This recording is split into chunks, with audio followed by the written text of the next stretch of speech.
인생이죠. 그런데 그 앞에 우리가 붙여야 될 형용사는 행복한 삶. 어떻게 하면 우리의 인생이 하나님 앞에서 그냥 살아가는 것이 아니고, 지나가는 것이 아니고, 이겨가는 것이 아니고, 고난일지라도 혹은 내가 내 삶에 결핍이 있고 때로는 고통이 있을지라도 내가 그 인생 가운데서 어떻게 살면 행복한 삶을 살 것인가 라고 하는 것입니다. 그러니까 행복은 절대 소유의 문제가 아니에요. 내가 무언가를 소유해서 행복한다라고 생각하면 우리는 이미 불행하기를 작정하고 행복을 추구하는 거예요. 왜냐하면 어떤 소유도 우리에게 영원히 남아있는 소유는 없습니다. 그렇기 때문에 그러면 우리는 하나님께서 우리의 인생을 행복하게 만드신 하나님의 방법이 무엇인지를 살펴보는 거예요. 그래서 오늘 이 시간을 통해서 좋은 사람 되는 법, 아름다운 사랑을 함으로 하나님 보시기에 정말 행복한 삶을 살아가는 우리의 인생. 제가 보니까 각 세대가 지금 다 있습니다. 우리 권사님, 장로님부터 우리 중고등부 혹은 대학 청년부까지 다 있는 것 같아요. 그러니까 우리가 인생의 이 세 가지의 이 문제는 어떤 특정한 사람에게만 속해진 것이 아니에요. 모든 사람에게 공통적으로 가지고 있는 문제이기 때문에 이 문제를 가지고 우리가 좀 심도 있게 나의 삶은 어디로 가고 있는가라고 하는 이 문제를 가지고 우리가 좀 한번 이 시간 오늘 오후는 그것 문제를 가지고 좀 고민을 해보도록 하겠습니다. 자, 그래서 가장 중요한 것, 우리가 하나님 앞에서 나의 삶을 뒤돌아볼 때 가장 중요한 것은 모든 문제의 시작이 나라고 하는 존재가 어느 곳에 있는가라고 하는 것입니다. 나의 인생이 지금 어디를 향하고 있고 어느 곳에 서서 누구와 함께 있느냐라고 하는 나의 삶 자체를 현실화하고 객관화해서 살펴보는 것, 이것이 모든 문제를 해결하는 가장 중요한 출발점입니다. 우리는 그저 하루가 지나면 이틀이 되고 이틀이 지나서 3일이 되는 인생이 아니라 하루하루의 인생 가운데서 내가 어디로 나아가고 있는가, 방향의 문제죠. 그리고 내가 이곳에서 누구로 무엇을 하며 살아가고 있는가라고 하는 우리의 삶을 가지고 날마다 그 가운데서 내 스스로를 나는 누구인가라고 하는 이 질문에서부터 시작이 돼야 돼요. 우리가 하다못해 어디 가서 장사를 해도 나는 누구인가라고 하는 질문을 던지는 사람은요, 그 장사를 하는 것도 습관적으로 장사를 하지 않고 나는 말 그대로 장사를 위해서 태어난 사람이다. 사명감을 갖는 거예요. 그 장사를 하면서도. 공부하는 학생들도 마찬가지죠. 나는 누구인가라고 하는 질문 앞에서 그래, 지금 나는 하나님 앞에서 공부하기 위해서 태어난 사람이다. 공부를 하는 거예요. 자, 그래서 이렇게 나는 누구인가라고 하는 이 문제로부터 시작을 해서 두 번째는 조금 생뚱맞는 이야기가 될 수 있겠지만 나를 사랑하는 법. 그동안 우리는 복음을 이야기를 하면서 나를 미워하고 나를 부인하고 이렇게 하는 것이 하나님을 사랑하는 법이다라고 하는 그 어떤 영적 전쟁 가운데서 우리가 크게 실수한 것이 뭐냐면 나 자신을 사랑하는 법을 포기한 거예요. 사실은 하나님에 대한 사랑, 이 땅에서의 나의 삶의 사명, 어떻게 살 것인가라고 하는 모든 문제의 핵심은 뭐냐면 나 자신을 사랑할 줄 아는 사람이 내 가족을 사랑할 수 있고, 나 자신을 사랑할 줄 아는 사람이 나의 교회를 사랑할 수 있고, 나 자신을 사랑할 줄 아는 사람이 나의 하나님을 사랑할 수 있는 것입니다. 그렇기 때문에 나를 건강하게 사랑하는 법이 있어요. 나만 사랑하는 사람은 문제예요. 왜냐하면 모든 세상을 나를 위해서 소비하는 사람이거든요. 옆에 있는 가족도 자기만 사랑하는 사람은 모든 가족을 나의 사랑을 위해서 소비시키는 사람들이에요. 이 사람들은 굉장히 문제예요. 그런데 나를 건강하게 사랑할 수 있는 사람은 나를 사랑하는 사람이 이웃을 사랑할 수 있고 하나님을 사랑할 수 있습니다. 그래서 나를 어떻게 사랑할 것이냐라고 하는 이 문제도 우리가 함께 고민해 봐야 되는 문제입니다. 그리고 인생에서 세 번째, 나라고 하는 존재의 시작이 어디냐라는 거예요. 많은 성도들도 마찬가지고 고향이 어디입니까? 혹은 어디서 태어나셨습니까? 라고 하면 우리는 항상 생각이 몇 년도 어떤 부모님 안에서 어디에서 이게 나의 출생의 시작이라고 생각합니다. 그런데 한 번 더 나가야 돼요. 한 번 더. 우리의 인생의 시작은 나의 부모님으로부터 내 고향에서 몇 년도에 시작된 것이 아니고 성경은 분명하게 하나님의 창조 안에서 하나님께서 이 세상을 창조하시기 전에 이미 우리를 생각하셨다라고 말씀합니다. 단순한 생각이 아니고 우리의 삶에 대한 계획을 하나님은 이 세상을 창조하시기 전부터 저와 여러분을 하나님은 이미 생각하고 계신 분. 자, 그러면 우리의 인생의 가장 큰 문제는 결국은 나의 인생의 출발을 어디서부터 출발해야 되냐면 내 인생의 창조주 하나님이 계신다.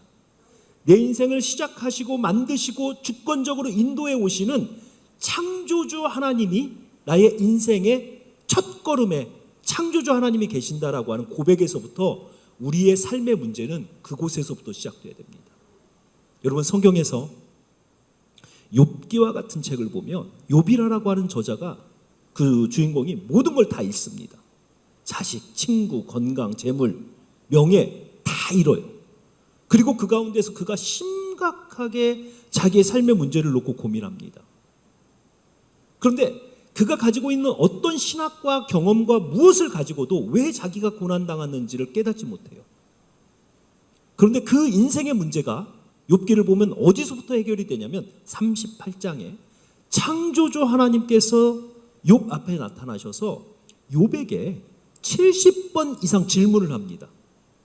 그런데 그 모든 질문이 내용이 동일해요. 그 질문이 뭐냐면 내가 세상을 창조할 때 네가 그곳에 있었느냐? 내가 세상의 원리를 만들고 세상의 질서를 만들 때 네가 그 모든 것을 다 알 수 있느냐라고 물으시면서 인생의 고난의 문제, 하나님 내가 뭘 잘못했길래 나에게 이런 고난을 주세요? 하나님 언제입니까? 도대체 길을 여실 때가 언제입니까? 왜 나에게는 다른 사람이 있는 그 복이 없어요? 우리는 인생에 끊임없이 하나님을 향해서 질문을 갖잖아요. 그 질문에 대해서 하나님께서 딱 대답하시는 게 하나예요. 내가 너의 삶의 창조주다 라고 하는 거예요. 그러니까 우리 삶 가운데서 일어나는 모든 문제가 시작과 끝 그리고 그 과정에 누가 계신다라는 거예요? 창조주 하나님.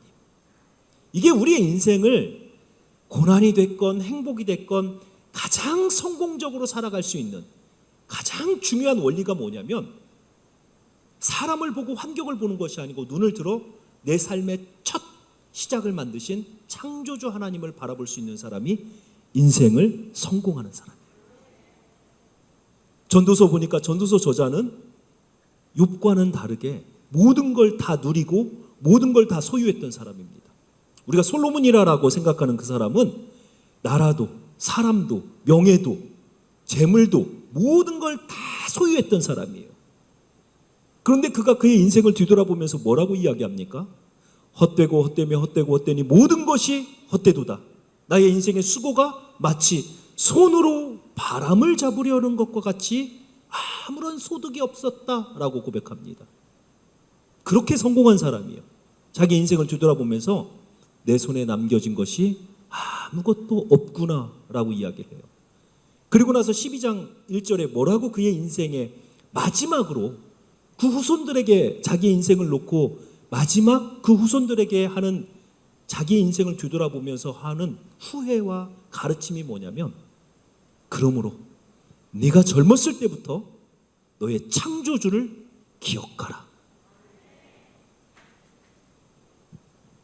내 삶 가운데에서 이루어 놓은 혹은 내가 이루고자 달려갔던 그 인생이 어느 순간에 가보니까 손에 딱 아무것도 없는 거예요.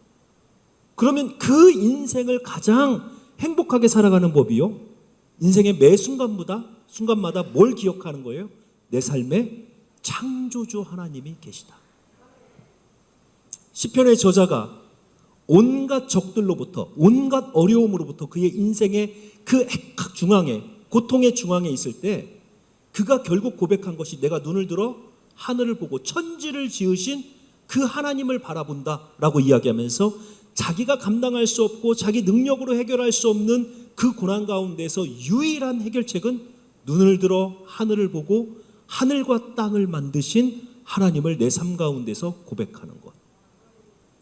자, 그러니까 오늘 우리가 우리의 삶에 관한 이야기를 다루고 있지만 사실은 우리의 삶에 대해서 가장 정확하게 바라볼 수 있는 것은 나의 삶을 만드신 창조주 하나님의 시선으로 저와 여러분의 인생을 바라보는 거예요. 이곳에 서 있는 지금 여러분들 가운데에서요, 제가 보니까 똑같은 옷을 입으신 분이 한 분도 없습니다. 같은 나이에 같은 모양을 하고 계신 분도 한 분도 없으세요. 그만큼 다양해요, 우리의 인생은. 그런데 그 다양한 인생을 가지고 각자가 각자의 인생을 살펴보면서 우리는 성경에서 무언가를 이야기해도 그건 요셉의 이야기야, 그건 야곱의 이야기야, 난 달라. 항상 변명하고 항상 피해갈 수 있어요, 하나님의 말씀을. 그런데 우리가 그렇게 도망다니다가 결국 못 피하는 한 곳이 있어요. 바로 그것이 창조주 하나님 앞입니다. 그 앞에서는 어떤 변명도 할 수 없는 거예요. 왜냐하면 내 인생을 가장 정확하게 아시고 나라고 하는 사람을 가장 정확하게 만드신 그 하나님 앞에서 하나님, 저는 그거 아니에요, 저 인생에게는 안 맞아요, 이런 말이 통하지 않는 거예요. 그래서 우리는 오늘 가장 중요한 것이 저와 여러분의 인생을 그 창조주 하나님 앞에 한번 세워보는 거예요. 앞에서 많은 말씀을 들었고 예배를 드렸고 기도를 드렸지만 항상 그 말씀이, 그리고 어떤 사람의 그 신앙의 간증이, 그 기도가 나의 기도가 되지 못하고 항상 은혜는 받는데 삶이 변하지 않는 분들, 이런 분들의 특징이 뭐냐면 내 삶을 창조주 하나님 앞에 온전하게 세워보질 못한 거예요. 그렇기 때문에 오늘 짧은 시간이지만 우리가 하나님을, 창조주 하나님을 만나는, 나의 인생을 설계하신 그 창조주 하나님을 만나는 그런 시간이 되었으면 좋겠습니다. 자, 이래서 결국은 우리는 사람부터 시작해야 돼요. 사람이라고 하는 존재부터 시작되는데 우리는 이미 알았어요. 역사를 통해서 사람이라고 하는 존재를 정의하면서 사람을 윤리적 존재라고 정했던 시대가 있습니다. 법과 질서와 그 다음에 윤리라는 것이 있으면 우리가 사람답게 살아갈 수 있다라고 생각했던 근대의 철학들이 있었어요. 그래서 법을 잘 세워놓으면 좋은 사람이 만들어질 거라고 생각했습니다. 그런데 아무리 좋은 법이 있어도 1, 2차 세계대전을 거치면서 우리는 사람이 얼마나 악해질 수 있는지를 우리는 깨달았습니다. 독일 법은요, 지금 대한민국 헌법의 기초가 되는 두 가지 법 중에 하나가 독일법입니다. 그런데 정말 그 좋은 법을 가지고 있는 나라에서 유대인들부터 시작해서 전 세계의 사람들을 인종차별하고 학살하는 그러한 논리가 나올 수 있다라는 것. 이게 우리는 법과 질서로 좋은 사람이 되지 못한다라는 것을 이미 역사를 통해서 우리는 알아요. 두 번째, 진화론자들은요, 우리를 동물에서 진화된 존재, 원초적인 단세포에서 다세포로, 그리고 점점 진화가 되어서 포유류에서 이제는 영장류가 되어서 하나의 인류가 되었다라고 하는 이 생각 안에서 인간을 그저 동물의 뛰어난 동물 중에 하나라고 그렇게 부류했던 시대가 있었습니다. 동물보다 조금 더 나은 존재가 그 인생을 가지고 고민하고 뭐가 그 인생에서 무언가를 찾아내고자 하는 그러한 몸부림이라고 하는 것이 그들에게는 의미가 없는 거예요. 동물에게 최고의 만족은 뭐예요? 잘 먹고 잘 자고 세 번째는 알아서 생각하시는, 그게 그들에게는 가장 이상적인 삶이에요. 그러면 인간도 결국은 그런 쾌락, 그냥 내가 즐기는 대로, 내가 먹고 싶은 거 먹고, 내가 그냥 자고 싶을 때 자고, 내가 하고 싶은 거 하면서 살아가는 것이 행복한 인생이라고 가르쳤던 쾌락주의가 있었어요. 그런데 그렇게 살아가는 사람들이 결국은 마지막 도착하는 곳이 어디입니까? 술, 마약, 도박. 결국 그것도 인생이 아니라고 하는 것을 우린 이미 알아요. 자, 그러면 우리가 삶이라고 하는, 사람이라고 하는 것이 가장 의미 있게 살아가는 법은 하나님으로부터 피조물, 만들어진 창조적 존재. 하나님께서 하나님의 가장 완벽한 계획 안에서 다른 어떤 존재보다도 뛰어나게 만든 창조의 목적을 가지고 만드신 바로 하나님의 형상으로서의 인간. 이것이 저와 여러분들을 정의하는 사람이 무엇입니까? 라고 이야기했을 때 가장 정확하고 그리고 가장 인생을 의미 있게 살아갈 수 있는 나는 누구인가? 라고 하는 그 질문의 답이에요. 나는 하나님께서 특별한 목적을 가지고 만드신 하나님의 형상입니다. 이 정의가 사람이라고 하는 존재를 정의할 수 있는 가장 정확한 정의입니다. 자, 그래서 이 주제를 가지고 하나님께서 특별한 목적을 가지고 만드신 하나님의 형상이라고 하는 이 한 문장만 여러분들의 인생 가운데에서 여러분들이 발견하여도 여러분들은 정말 대단한 인생을 사실 수 있어요. 창조적 목적이 내 인생을 향해서 하나님께서 가지고 계신 목적이 무엇인가 라고 하는 것만 깨달아도 절대 세상에서 방황하지 않습니다. 하나님이 내 인생에 심어 놓으신 방향만 발견해도 게으르지 않아요. 그리고 내가 누구인가라고 하는 그 문제에 대해서 나는 하나님의 형상이다. 하나님께서 특별한 재능과 특별한 능력을 주셔서 하나님의 일을 이 땅에 감당하라고 하나님께서 나를 보내신 하나님 나라의 대사다. 혹은 하나님 천국의 국가대표다라고 하는 이 사명만 가지고 있어도 우리가 어느 곳에 가서 방황하지 않습니다. 자, 그래서 우리는 이것을 조금 더 아까 우리 담임 목사님 저를 소개해 줄 때 제가 어떤 전공이라고 말씀하셨나요? 성경에 여러 전공이 있습니다.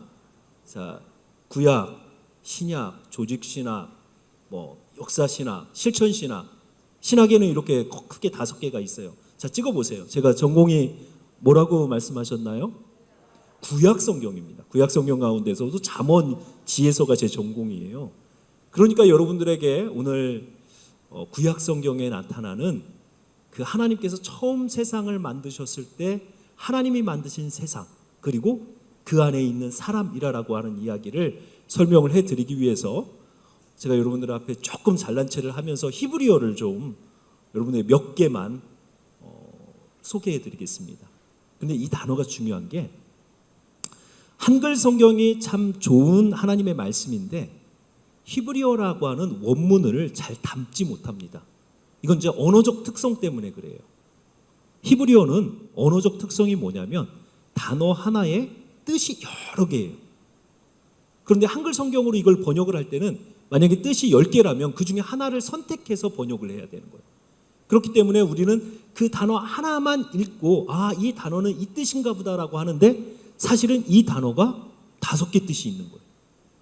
자, 그렇기 때문에 우리가 조금 더 나는 누구인가라고 하는 이 문제를 우리가 살펴보기 위해서 히브리어 단어를 몇 개 제가 여러분들에게 좀 설명해 드리도록 하겠습니다. 혹시 어렵다라고 느끼시거든 강의가 끝나고 우리 사모님께 여쭤보세요. 네, 사모님이 공부를 잘하십니다. 사모님 제 클래스 이렇게 들으시는데 사모님 공부를 잘하세요. 그래서 혹시 제 강의에서 좀 어려운 게 있으면 사모님을 찾아가셔서 이 말이 무슨 뜻입니까? 라고 하시면 저보다 더 설명 잘해 주실 것 같아요. 자, 우리는 어디서부터 내 인생을 시작해야 된다고 그랬어요? 제가 앞에서 말씀드렸죠? 어디에서요? 창조주 하나님 앞에서. 그렇죠? 자, 그렇다면 하나님께서 만드신 창조의 세계를 이끌어가는 커다란 2개의 방향이 있습니다. 성경에서 기록되어지는 창조는 한 곳에서 한 곳으로 움직이는데 그 방향이 혼돈에서 질서입니다. 혼돈에서 질서. 자, 그래서 제가 여기다 좀 기억하시라고 써놓겠습니다.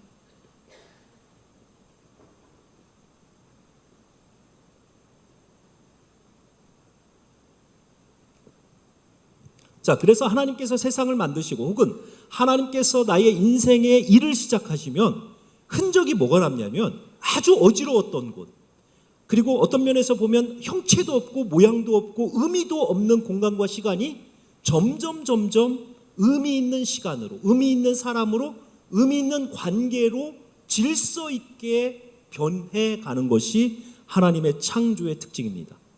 그래서 여러분 창조를 생각을 해보세요. 하나님께서 첫째 날 창조를 시작하기 전에 성경은 뭐라고 이야기를 하냐면 물이 있는데 그 물 위에 하나님의 그 영이 그 위에 계시고 그 다음에 땅이 혼돈하고 공허하였더라 라고 되어 있습니다. 창조 이전의 세상은 혼돈과 공허, 히브리어의 그 원래 의미를 살펴보니까 형체도 없고 모양도 없다라고 하는 것입니다. 존재가 없는 것이 아니고 어떤 존재는 분명히 있었어요. 물이라는 존재가 있었잖아요. 그런데 그 물이라고 하는 존재에 하나님께서 의미를 부여하지 않으면 아무런 존재감이 없는 거예요. 그러니까 저와 여러분 인생에서도 여러분들이 소유하고 여러분들이 누리고 여러분들이 성취한 모든 것에 하나님께서 그 모든 것을 바라보시고 의미 없다, 나는 너를 모른다, 네가 가지고 있는 건강, 재물, 인맥, 학위, 집, 하나님 바라보실 때 의미 없다 하면 끝이에요. 무엇을 가지고 계셔도 하나님이 여러분들의 인생을 향해서 의미 없음 해놓으면 끝인 거예요. 그러니까 나의 존재가 첫 시작이 뭐냐면 하나님께서 내 인생을 바라보시면서 이름을 불러주시고 의미를 부여하실 때 내 인생이 그곳에서부터 시작되는 거예요. 자, 그래서 창조를 보니까요, 하나님께서 하늘과 물과 땅을 만들어 놓으시고 혼돈의 그 공간에다가 이름을 하나님께서 지어주세요. 하늘이라 부르라, 바다라 부르라, 땅이라 부르라 라고 이야기를 하면서 원래 있었던 공간에다가 이름을 부여하시니까 그 공간이 창조의 배경이 되는 거예요. 이게 첫째 날, 두 번째 날, 세 번째 날입니다. 그리고 나서 하나님께서 네 번째 날, 다섯 번째 날, 여섯 번째 날 하늘을 채우시고 바다를 채우시고 땅을 채우시면서 하나님이 만드신 공간에 피조물들을, 생물들을, 식물들을 채워 넣으시는 거예요. 이게 하나님의 창조입니다. 그래서 하나님의 창조의 방향은 첫 시작에는 하나님의 손길이 없는 곳에는 항상 공허하고, 그리고 하나님의 손길이 닿는 곳에는 아름다움과 질서가 생기는 거예요. 자, 우리의 인생 가운데에서도 하나님께서 여러분들의 인생에 새로운 일을 딱 시작하셨다라고 하면 예전처럼 방황하고 예전처럼 질서 없고 예전과 동일하게 그냥 아무런 인생의 형체도 없고 모양도 없고 그냥 있으니까 먹고 졸리니까 자는 인생을 살아간다면 여러분 크게 착각하시는 거예요. 여러분들은 아마 심각하게 내가 예수를 잘 믿고 있다라고 생각하지만 여러분들의 인생 가운데 창조주 하나님의 역사는 없으신 거예요.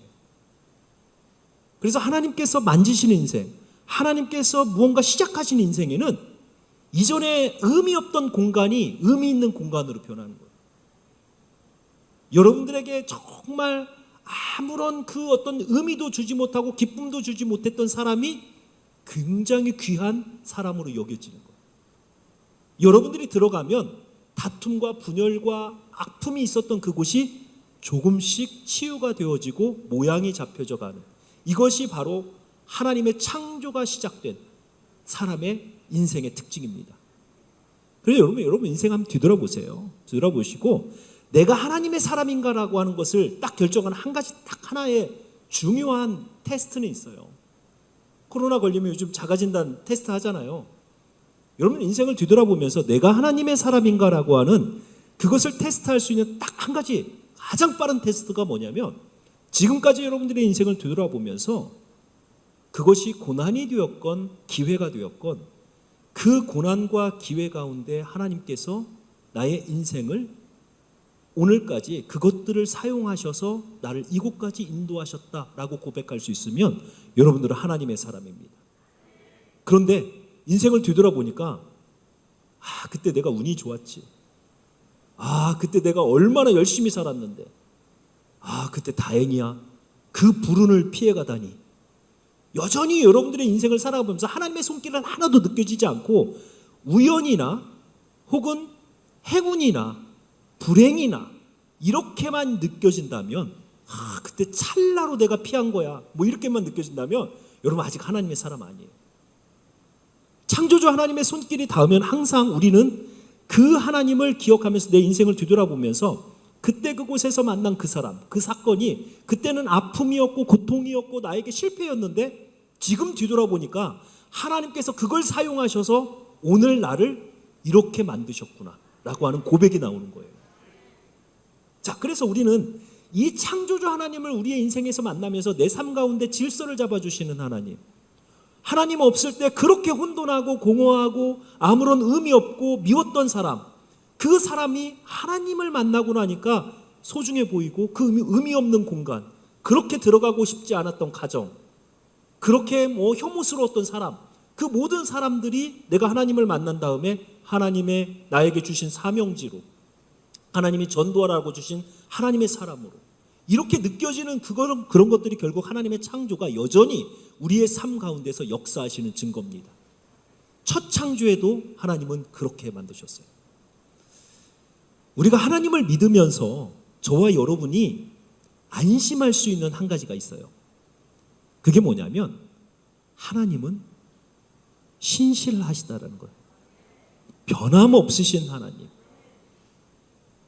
우리는 변덕스럽잖아요. 그렇죠? 한때는 막 이렇게 좋았다가 동일한 상황이 나왔는데 아침에 오면서 좀 짜증이 났어요. 그럼 동일한 상황에서 그 사람을 향해서 혹은 그 상황을 향해서 우리는 막 분노를 표출해요. 짜증을 부리고. 하나님은 그러시지 않으세요. 신실하신 하나님. 창세기 1장에서 세상을 만드셨던 그 동일한 방법으로 우리의 인생을 새롭게 만들어 가실 때 하나님은 그 동일한 방법으로 역사하십니다. 그래서 우리가 성경을 통해서 하나님을 알면 나의 인생 가운데 하나님이 어떻게 역사하시는지를 알아요. 왜냐하면 하나님이 신실하시고 변함없으신 하나님이기 때문에. 제가 제 인생 가운데에서 참 어렵고 힘들 때마다 하나님 앞에 기도하면서 가장 큰 위로를 받는 것이 신실하신 하나님. 히브리어로 에무나라고 하는 단어가 신실하심 이 뜻이에요. 그런데 그 단어가 어디서 왔냐면 여러분 아멘이라는 단어는 아시죠? 그렇죠? 아멘 많이 하시잖아요. 그렇죠? 아멘은 내 인생의 전적인 동의를 표현하는 게 아멘이에요. 그래서 단순하게 그냥 회의할 때 동의합니다가 아니에요. 내 인생의 전 인격을 가지고 그 말씀 앞에 내가 온전하게 그 내 전 인격이 동의하는 것이 아멘입니다. 그런데 이 단어에서 신실하심이 나오는데 어떻게 나오냐면 에무나라고 하는 단어가 이 아멘의 마음으로 누군가를 끊임없이 바라보는 그 마음이 사실은 신실함. 그 얘기는 무엇이냐면 하나님께서 저와 여러분들과 공감하시는 하나님. 이게 큰 위로입니다. 내가 아파하는데 내 아픔을 모르는 하나님이라면, 내가 절망 가운데 있는데 내가 왜 절망 가운데 있는지를 모르는 하나님이라면, 내가 슬픔 가운데 있는데 나의 슬픔과 함께 하시지 못하는 하나님이라면 우리가 어떻게 그분을 하나님이라고 고백하겠어요? 그런데 신실하신 하나님의 특징은 성도가 아플 때 하나님도 같이 아파하시는 거예요. 같이 고통당하시는 거예요. 그러니까 그 하나님이기 때문에, 그 신실하신 하나님이기 때문에 우리가 절망 가운데 있을 때, 실패 가운데 있을 때 위로가 되는 것이 뭐냐면 하나님이 내 마음 아신다는 거예요. 하나님이 내 상황을 누구보다도 잘 아신다는, 이게 하나님의 신실하심이에요. 그러니까 우리가 성경을 통해서 받는 큰 은혜가 뭐냐면 이 하나님의 신실하심이 하나님께서 만드신 피조물, 하나님의 사람이 처해 있는 그 상황을 내가 느끼지 못해도 하나님은 먼저 느끼시는, 공감하시는 그 하나님이 나의 하나님이라는 거죠. 자, 우리가 창조 하나님을 배우면 배울수록 그 하나님이 멀리 계시는 것이 아니고 내 인생의 가장 옆에 와 계신 거예요.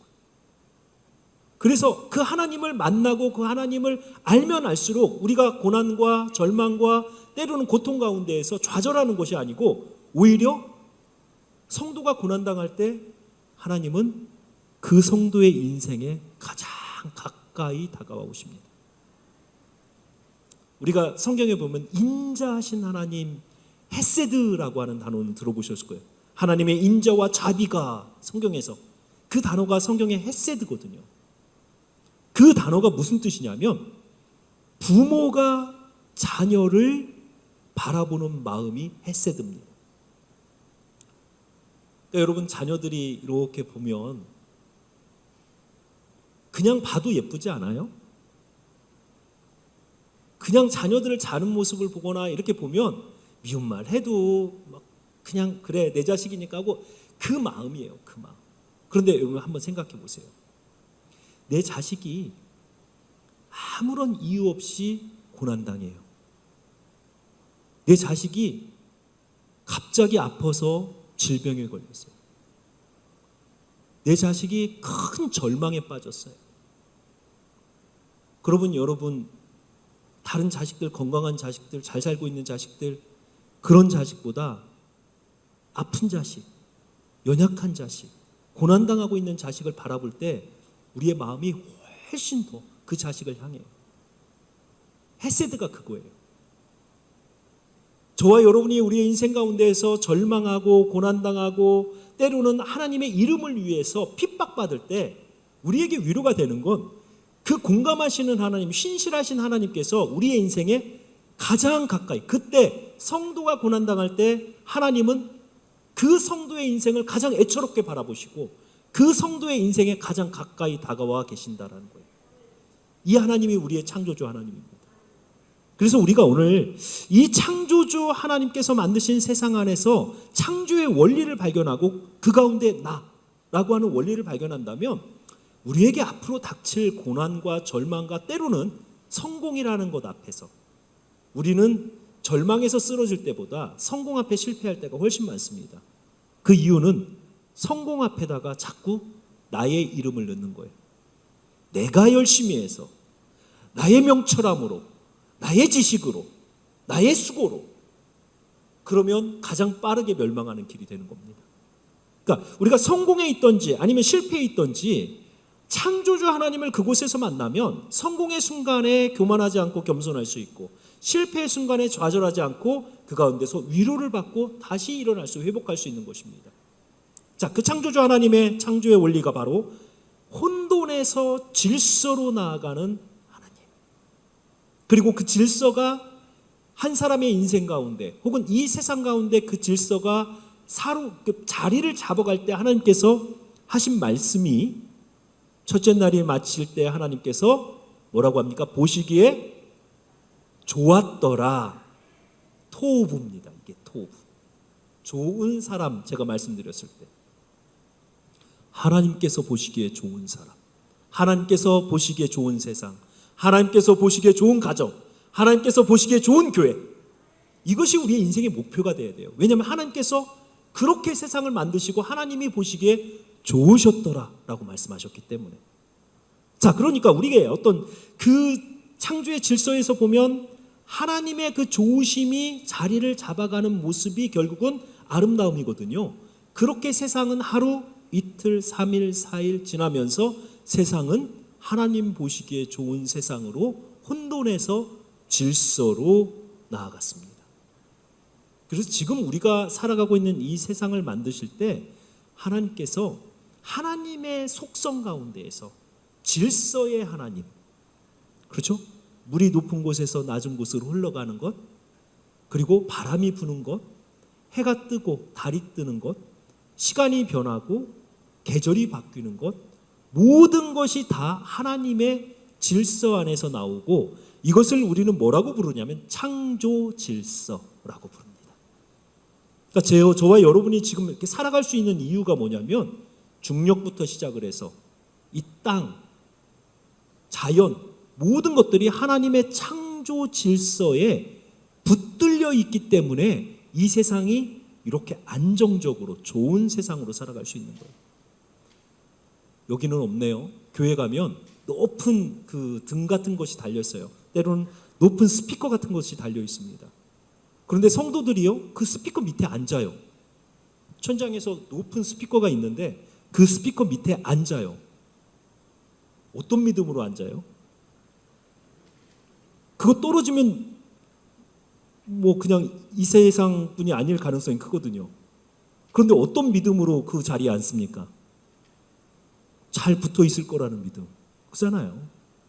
그 우리가 이 세상에서 제가 집에서 여기까지 오는데도 아차의 순간에 우리의 인생을 앗아갈 수 있는 위험의 순간들이 눈 감았다 뜨면 일어날 수 있는 거예요. 그러면 우리가 하루를 생명을 보존하고 우리가 이 세상에 살아갈 수 있는 것이 여러분들의 힘이다라고 이야기할 수 있는 그러한 존재가 우리는 아니에요. 그러니까 모든 것이 하나님의 창조 질서라고 하는 그 질서 안에 자연부터 시작을 해서 사회, 모든 관계 이런 것 하나님이 다 마치 높은 스피커에 줄을 튼튼하게 붙들고 계신 것처럼 이 세상을 하나님 만드시고 그 창조 질서 안에 딱 붙들고 계시는 거예요. 우리 이거 믿고 이 세상에서 그냥 그 스피커 밑에 앉는 그 믿음으로 이 세상 살아가는 겁니다. 자, 그러니까 그 하나님의 창조 질서로 하나님은 이 세상을 만드시고 그렇게 창조가 첫째 날부터 6일까지 창조가 가고요. 그 다음에 하나님이 가장 마지막에 만드신 것이 창세기 1장 26절에 보니까 사람입니다. 사람. 자, 여러분들에게 질문을 하겠습니다. 세상을 위해서 사람을 만드셨을까요? 아니면 사람을 위해서 세상을 만드셨을까요? 사람을 위해서 세상을 만드신 거예요. 신학자들보다도 훨씬 나으시네요. 이게 신학자들의 엄청난 논쟁이에요. 세상을 위해서 사람을 만들었냐? 아니면 사람을 위해서 세상을 만들었냐라는 거예요. 근데 놀랍게도 신학자들은 어느 쪽으로 더 많이 가냐면요. 세상을 위해서 사람을 만들었다. 이쪽으로 더 많이 갑니다. 신학자들이. 그러니까 여러분들보다 못한 신학자들이 많아요. 그러니까 믿음은 제가 볼 때 꼭 믿음은 공부와 연결되는 것 같지는 않아요. 이 성경 안에서 우리가 하나님을 아는 지식은 공부를 많이 했다고 하나님을 아는 지식이 높아지는 건 아닌 것 같아요. 우리는 믿으면 되는 것을 그들은 고민하고 또 다른 이야기를 해요. 자, 그러니까 성경은 명확하게 뭘 이야기를 하냐면 사람을 위해서 세상을 만드신 것으로 그 순서가 그래요. 모든 것들을 다 만들어 놓으시고 그 다음에 가장 마지막에 사람을 만듭니다. 창세기 1장 26절이 우리 인생에서는 굉장히 중요한 구절이에요.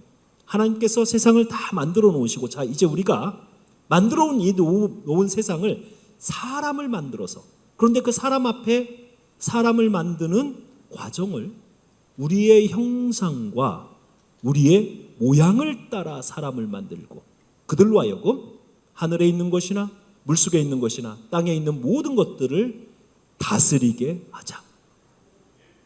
굉장히 중요한 말씀입니다. 내가 누구인가? 내가 왜 이 세상에서 살아야 되는가? 나는 무엇을 하며 살아야 되는가라고 하는 우리의 인생의 모든 문제의 답이 다 거기서 있어요. 창세기 1장 26절에. 첫 번째, 하나하나씩 좀 풀어갑니다. 하나님의 형상에 따라 만들어진 사람이라는 거예요.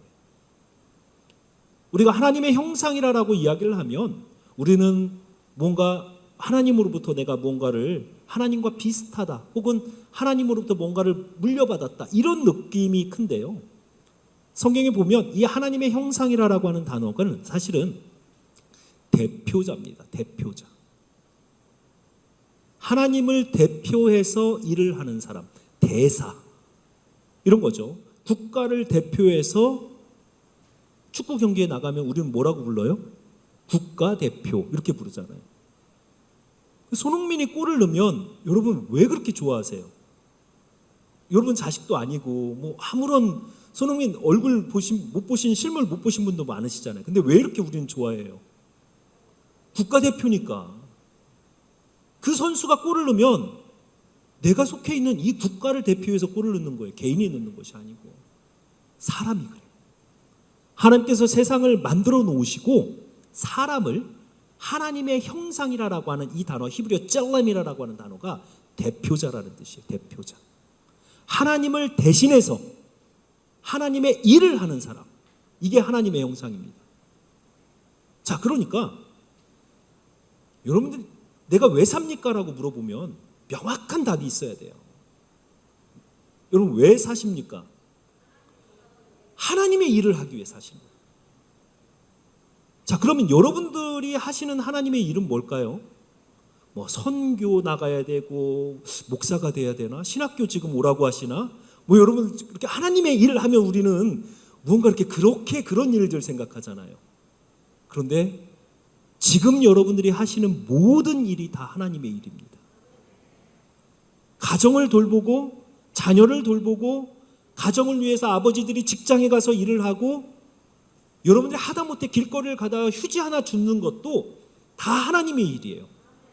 왜냐하면 하나님께서 만드신 아름다운 세상을 우리에게 맡기셔서 지키고 가정을 지키고 자녀를 키우고 그 일이 다 내 일이 아니고 내 일이라면 힘들죠. 내 능력으로는 안 되고요. 그런데 하나님의 일이라는 거예요. 하나님의 일. 왜냐하면 무한 책임은 자동차를 만든 사람에게 AS를 물어보지 여러분들 자동차가 문제가 생기면 현대차는 현대에게 가는 거잖아요. 현대 서비스에. 그렇죠. 기아차는 기아에 가고. 그러면 여러분들의 인생에 문제가 생기면 어디로 가야 돼요? 하나님께로 가는 거예요. 무한 책임은 누가 지시는 거예요? 하나님이 지시는 거예요. 이 세상을 누가 만드셨다고요? 하나님. 그러면 이 세상을 하나님이 만드신 그 모습 그대로 아름답고 보시기에 좋은 대로 유지해야 되는 그 책임도 누구에게 있는 거예요? 하나님께 있어요. 그런데 그걸 누구에게 맡기셨다고요? 우리에게. 그게 하나님의 형상이에요.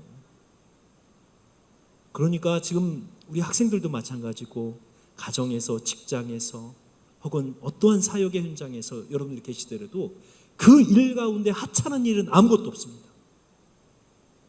그래서 그 일 가운데서 나는 사명자다. 하나님께서 특별하게 나를 여러분 생각해 보세요. 여러분들의 이름 앞에 하나님의 이름을 내어주신 거잖아요.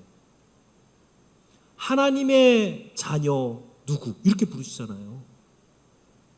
저와 여러분의 이름 앞에 가장 위대하고 가장 거룩하신 하나님의 이름을 내어주면서 여러분들이 누구냐라는 것을 하나님이 말씀하도록 허락하신 거예요. 그만큼 우리의 삶이 사명을 가지고 이 땅에 온 삶입니다. 그래서 우리는 하나님의 형상이라고 하는 이것이 왜 삽니까라고 하는 답이 되는 거예요. 우리는 이 세상에서 하나님의 일을 하기 위해서 살아가는 거예요. 어떤 것도 여러분들의 일은 없습니다. 하나님께서 여러분들을 통해서 이루시기를 원하는 일이에요. 자, 그래서 이 첫 번째가 우리의 사명이에요. 두 번째는요, 모양대로. 이 히브리어 단어가 데무트라고 하는 단어인데요. 이 데무트라고 하는 단어, 모양이라는 단어가 어떤 거냐면 두 개의 대상이 서로 유사성을 가지고 있을 때 우리가 이것을 모양이라고 불러요. 자, 그러니까 하나님께서 만드신 피조물 가운데에서 생각해 보세요.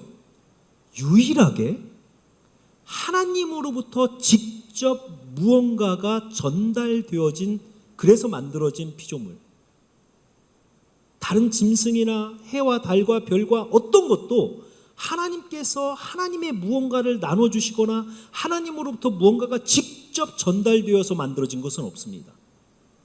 그런데 딱 하나의 존재만은 하나님으로부터, 하나님 존재로부터 무언가가 나누어주고 전달되어서 만들어진 존재가 사람입니다. 그의 코에 하나님의 생기를 부으니 그가 생명이 되었더라 라고 해요. 그러니까 그 불어넣은 게 뭐냐라는 거죠. 하나님께서 불어넣은 게 단순하게 불어넣은 게 생명을 불어넣으신 것이 아니고, 짐승도 그냥 만들어서 살으라고 하면 사는 게 생명이잖아요. 사람에게만 특별하게 하나님으로부터 전달되었던 그것이 바로 데무트라고 하는 모양인데, 그게 뭐냐면 통치자의 능력입니다. 하나님이 가지고 계셨던 이 세상을 만드시고 통치하시는 하나님께서 사람에게만 이 세상을 하나님처럼 다스리게 하시기 위해서 사람에게만 주신 하나님의 통치 능력이 사람을 만들 때 전가가 된 거예요. 자, 그러니까 우리 하나님 놀라운 하나님. 사명을 주시면 뭘 주시는 거예요? 사명을 주시면 뭘 주세요? 능력을 주시는 하나님. 그냥 사명만 주시고 보내시는 분이 아니고, 사명을 주시면 반드시 무엇을 주신다고요? 능력을 주시는 하나님.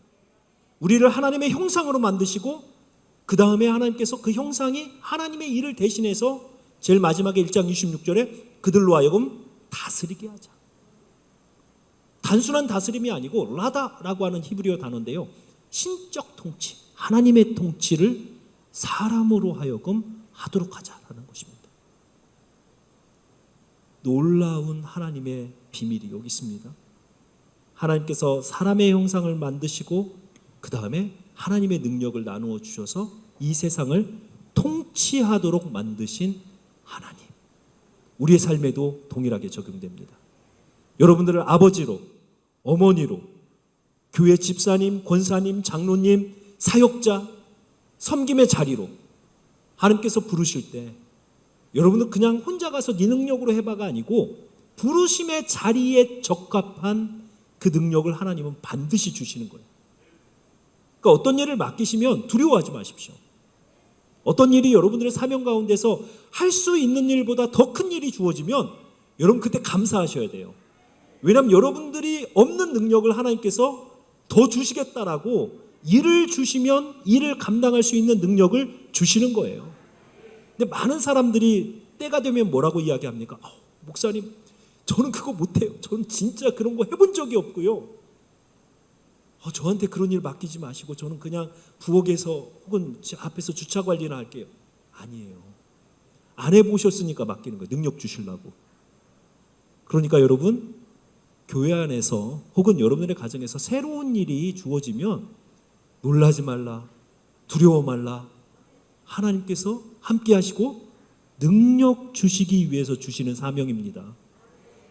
제가 신실하신 하나님 이야기하면서 하나님 변함없다라고 말씀드렸잖아요. 처음 사람을 만드셨을 때 만드셨던 패턴 그대로 우리의 삶에서 새로운 사역의 현장을 여실 때마다 하나님은 동일하게 우리에게 부르심과 함께 능력을 같이 주시는 하나님. 자, 이 하나님의 이 창조 안에서 하나님께서 사람을 만드셨는데 창세기 1장에서는 이렇게 사람을 만들었다라고 일반적으로 이야기하고 끝냈는데 창세기 2장에 가니까 사람을 만든 이야기에 조금 더 중점을 두고 창세기 2장을 설명을 하는데 그곳에서 사람을 만든 이유를 창세기 2장 15절에 보니까 그들로 하여금 하늘에 있는 것이나 땅에 있는 것이나 바다의 모든 있는 것들을 경작하고 다스리게 하자. 보다도 구체적으로 두 단어로 경작하고 지키게 하자. 이 다스림이라고 하는 단어를 경작하다, 지키다라고 하는 이 두 단어로 설명을 합니다. 그래서 우리는 지킴이들이죠. 지킴이들. 무엇을 지키는 것이에요? 하나님께서 만드신 아름다운 세상을 우리는 지키는 거예요. 그러니까 여러분들의 삶 가운데서 하나님께서 아름답게 만들어 놓으신 삶의 자리들을 여러분들이 파괴하고 있느냐, 지키고 있느냐라고 하는 것을 날마다 체크하셔야 돼요. 내가 들어가면 항상 싸움이 일어나고 분열이 일어나고 공동체가 파괴된다. 여러분들은 이 지킴이의 역할을 잘 못하시는 거예요. 그런데 어느 곳이든지 내가 가면 무너졌던 곳이 혹은 무너졌던 관계들이 내가 들어가면 원래 좋았던 모습, 하나님이 원하시는 모습으로 회복되고 있으면 우리가 지킴이 역할을 잘하고 있는, 창조 질서의 지킴이를 잘하고 있는 것입니다. 자, 그러니까 우리가 하나님의 형상으로 이 다스림이라고 하는, 이 다스리다라고 하는 단어는 왕에게 주어지는 겁니다. 그러니까 우리는 이 세상의 왕적인 존재로 이 세상을 하나님을 대신해서 다스리는 자로 하나님의 부르심을 받았어요. 그런데 그 다스림의 방식에 있어서는요, 세상의 왕처럼 명령하면서 다스리는 자가 아니라 창세기 2장 15절에 보니까 경작하고 지키다라고 이야기하면서 하나님께서 만드신 창조의 세계를 원본 그대로, 좋은 그대로 지키는 자. 두 번째, 경작하다라고 하는 이 단어가 우리에게는 조금 도전이 되는 단어예요. 이 단어가 아바드라고 하는 단어입니다. 이 단어에서 오베드가 나오고요. 오베드가 바로 종이라는 뜻이에요. 노예, 종이라는 뜻이고, 아바드라고 하는 단어는 섬기다, 노예처럼, 종처럼 섬기다라는 뜻이에요. 자, 이 두 단어가 참 어떤 면에서 보면 모순의 단어예요. 왕인데 종처럼 섬기면서 다스려라. 왕의 역할은 다스림이잖아요. 세상의 왕들은 명령하면서 다스립니다. 그런데 하나님이 세우신 왕은 어떻게 다스리냐면 왕인데 종처럼 섬기면서 다스리는 거예요. 이게 성경적 리더십입니다. 하나님께서 만드신 리더들, 하나님께서 만드신 사람의 가장 중요한 역할은 존재론적으로는 왕이에요. 다스리는 자인데요. 어떻게 다스리냐면 높은 곳에서 명령하고 지시하면서 다스리는 것이 아니고 가장 낮은 곳에서 섬기면서, 종처럼 섬기면서 다스리는 것. 이게 성경적 리더십, 성경적 사람의 역할입니다. 이게 무너지기 때문에 세상이 투견장처럼 서로 싸우는 거고요. 이 섬김 혹은 이 리더십의 원리가 없기 때문에 교회 안에서 끊임없이 다툼이 일어나는 거예요. 우리 교회는 그러시지 않겠지만 다른 교회 가면 장로님들이 뭐라고 말씀하시냐면, 집사님 저기 뭐가 무너졌던지 집사님 가서 저것 좀 빨리 좀 고치라고. 그러니까 본인이 집사했을 때는 본인이 고치셨어요. 그런데 장로가 딱 되고 나니까 그건 집사가 하는 거지. 장로님은 다니시면서 거기 고장났어요 집사님, 저기 어디 망가졌던데, 이렇게 이제 그러고 다니신다고 생각을 하시. 그게 장로의 역할이라고 보시는 거예요. 반대입니다. 반대. 직분이 높아지고 하나님께서 무언가 사명을 더 주시면 어떻게 해야 되면 가장 낮은 곳에서부터 다스려야 되는 거예요. 섬겨야 되는 거예요. 이게 성경적 리더십입니다. 자, 여러분, 성경에 나오는 인물 가운데서 왕이신데 종이 되신 분, 왕이신데 종처럼 사셨던 분, 누구예요? 그렇죠. 교회에서 묻는 질문의 80%는 다 예수님이라고는 맞아요. 예수님이세요. 예수님이 인자라라고 부르잖아요. 예수님, 사람의 아들. 그러니까 예수님께서 이 땅에 오셔서 보여주신 것이 뭐냐면, 처음 하나님께서 만들어 놓으신 사람이 이 세상에서 어떻게 왕으로 다스리면서 어떻게 종으로 섬길까라고 하는, 우리에게 모순이에요. 왕이 종이라고? 왕인데 종처럼 섬기라고? 이게 우리의 생각으로는 모순인데 하나님의 창조 질서에서는 그게 원래 맞는 거예요. 직분이 높아지면 더 겸손하고 더 낮은 곳으로 가서 다스리는 것이 아니고 행동으로는 섬기는 거죠. 그러면 어떻게 되냐면 다스림이 세워지는 거예요. 여러분들도 요즘 세상에서도 이런 거 많이 가르칩니다. 그렇죠? 직장에서 팀장들이 먼저 가서 커피 타기 뭐 이런 거 하면서 섬기다 보면 자기의 리더십이 선다라고 그렇게 세상에서도 많이 가르쳐요. 근데 교회에서는 그게 안 돼요. 교회에서. 이게 가장 성경적 원리인데, 제가 사실은 이 원리를 체험한 적이 있어요. 제가 미국에서 박사과정 공부를 하면서 담임 목회를 했었습니다. 그런데 첫 담임 목회로 간 것이 36살이었어요. 그 36살 때 48년 된 교회에 담임 목사로 갔어요. 그리고 얼마나, 그 이민교회에서 48년이면 한국교회로 이야기하면 한 100년 된 거예요. 그들은 그렇게 첫 교회 뭐 이러거든요. 그러니까 여러분 어느 지역에 가면 시카고 제1교회, 그러면 시카고에서 첫 번째 생긴 교회 뭐 이러거든요. 그러니까 그런 교회들이었어요. 아주 전통적인 교회의 첫 담임 목사로, 그러니까 제 첫 담임 목사 사역지가 그 아주 전통적인 교회, 이민교회였습니다. 그러니까 장로님들은 35살짜리가 와서 담임 목사를 한다고 하니까 얼마나 좀 어설프게 보이셨겠어요. 그리고 저는 또 그때 교회란 박사과정 공부할 때니까 보다 더 개혁적이고 보다 더 신선하고 보다 더 새로운 그런 어떤 목회를 해보리라라고 50년 가까이 해왔던 전통들을 이거 우리 바꿔봅시다. 겁 없이 막 제가 그렇게 이야기를 한 거예요. 그러니까 지금 뒤돌아보면 참 어리석은 거죠.